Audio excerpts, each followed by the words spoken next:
Урматтуу кыргызстандыктар, урматтуу Баткен эли, сиздерди саналуу мүнөттөрдө кирип келе жаткан 2025 жаңы жылан жылы менен Бардыгыңыздарга жаңы жылда жакшы ийгиликтерди каалайбыз. Үйүңүздөргө ден соолук болсун, бакыт таалай болсун.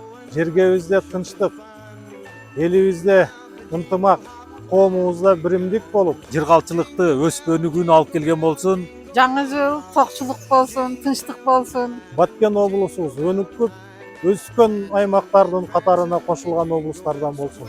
Баткен районубуздун калкы, тургундары дүйнө түгөнгүчөктү бар болушун.